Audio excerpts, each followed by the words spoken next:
Bleach Rebirth of Souls released in March of 2025 for the Xbox Series X, the PlayStation 5, and PC through Steam. It retails for $60 and it took me about 20 hours just to beat the campaign. It's a fighting game that has 5 campaign arcs that covers the story. It's a fighting game that has 5 campaign arcs that cover the story from the beginning up to the final fight against Aizen. So, is Bleach Rebirth of Souls worth playing on console? This review is going to answer that question. Before I get into the review though, make sure to like the video and subscribe to the channel.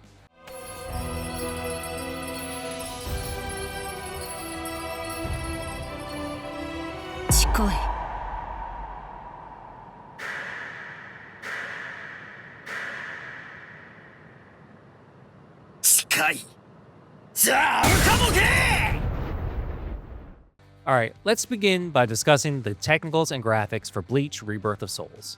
For the technicals, the game runs smoothly, maintaining 60 FPS at all times with no slowdowns or stuttering on console. There are very few glitches in the game, and it didn't crash at all during my playthrough. But in order to reach that stable FPS, the game sacrifices a lot of its graphics, giving everything this blurry, low-resolution look. Everything in the background is really hard to pick out, while characters themselves seem fuzzy even when they're front and center. Which is strange because most of this game is just people standing and talking to each other in cutscenes, divided by short amounts of combat. And it's not just the cutscenes that have this blurring effect, the fights themselves are the same. The other really weird thing is how characters walk.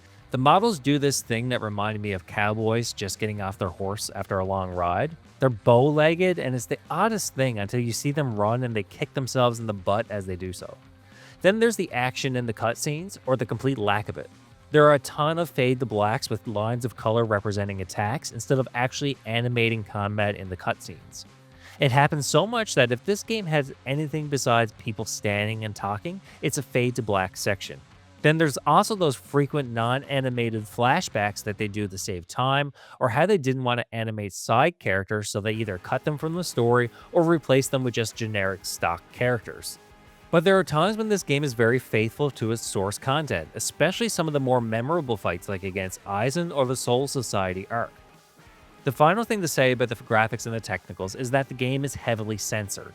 There's no blood here, and the fan surface parts are very toned down, and the action in the cutscenes is sanitized. And that's even in comparison to the anime, which is already more censored than the manga. Tensa Zanketsu. This is my Bankai. As I said at the start of the review, Bleach Rebirth of Souls retells the story of Bleach from the beginning of the series up to the Arrancar arc. The way it does this is really strange. The game is divided into these 5 chapters, with the player navigating the story by selecting nodes. Each of these nodes is kind of like an episode of the anime with a single fight or maybe a main story beat. You select a chapter, you select a node, then you watch what is essentially an episode of the anime, then you fight with an enemy, or you might just move on to the next node to repeat the process. That means the game has a lot of watching and not playing, something that I know a lot of players are going to hate, especially in a fighting game. The other oddity is that Bleach Rebirth of Souls is likely geared towards 2 types of players: people who like Bleach, or people who like fighting games, and ideally, people who do both. The problem is that if you're a fan of Bleach, you've already read the manga or watched the anime, so there's nothing really new here. To make matters worse, the story in Rebirth of Souls isn't as good as the anime. It's missing parts, the music's changed, it's more censored, the combat and cutscenes is almost non-existent.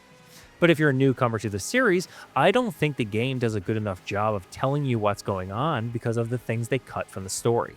So what you end up getting is a single-player campaign that is just as long as the anime, but not as good to watch. And it's far too sparse with its combat to satisfy fans of fighting games. You would honestly just be better off watching the anime on an iPad or phone screen while you play the multiplayer, because that's the way you get the best of both worlds. It's a real shame because the campaign has all the voice actors from the anime. I played it in the Japanese language, which I would recommend even though it has some odd subtitle translations at times, it's still really good. The animation is also very well done, with the exception of the characters walking and the removal of action scenes. It's so close to being a really great recreation of the anime, it just doesn't hit the mark. すげえな。悪いけど俺はそんなすげえ技はねえぞ。残月が教えてくれたのは月が天章一つだけ。俺にできるのはもう一つの斬撃に全ての冷圧を込めることだけだ。行くぜ、朽木白夜。 Let's finally talk about the gameplay of Bleach Rebirth of Souls.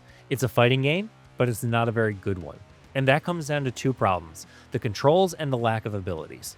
Starting with the controls, Bleach Rebirth of Souls plays really slow at times. I found that a lot of the combat encounters had a lot of distance between me and the enemies, and aside from using this movement technique to close the gap, there's not really a good way of making up that ground. Rebirth of Souls is a 3D fighting game similar to, say, Dragon Ball Z Xenoverse, but with set characters. You can block, you have 3 different attack buttons, and a break button which breaks a block. Each character has 2 special abilities that require gaining a gauge in order to use them. These abilities can't be swapped out, and some of them are absolutely terrible. Some are counters, some are ranged attacks, some have limited range, which goes back to the controls. They absolutely suck. They aren't fast, they aren't responsive. You can't cancel out of attacks or suddenly change what you want to do in order to react to what your opponent is doing. If you press the attack button, you're committed for a long time there. If you need to block an attack, you need to block it well in advance. I mean with way more time than what you would think you would need. Your opponent needs to telegraph their attacks miles away in order for you to successfully block it. But that isn't true for all characters. Rebirth of Souls is really uneven with its character balance. Some are quick and can actually respond to stuff, while others are lumbering and just terrible. The balance of these characters are completely out of control.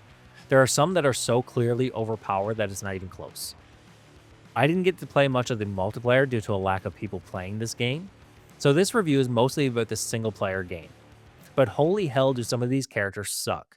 Take Ishida for example. He moves really slow, his range for his bow is terrible, and it attacks 1 arrow at a time.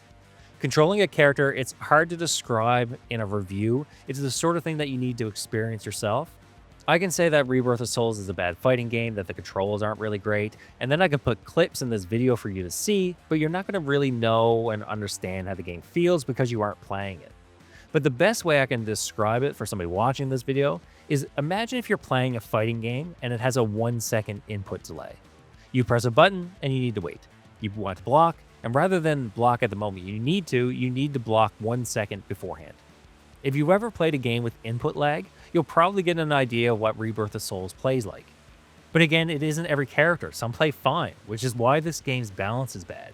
Aside from the single player campaign, which will take you about 20-25 hours, you have the offline battle mode and then online battles. That's it. There aren't really many modes to choose from, and it's only a handful of maps they're fighting on. The last thing I want to say about the gameplay is the repetition of cutscenes. You'll see on the clips that I'm playing that health and damage is a little different in Rebirth of Souls. You basically have, a set amount of lives, and each time a character's health bar depletes, a scene plays and that person loses a life. Lose all your lives and you lose the match.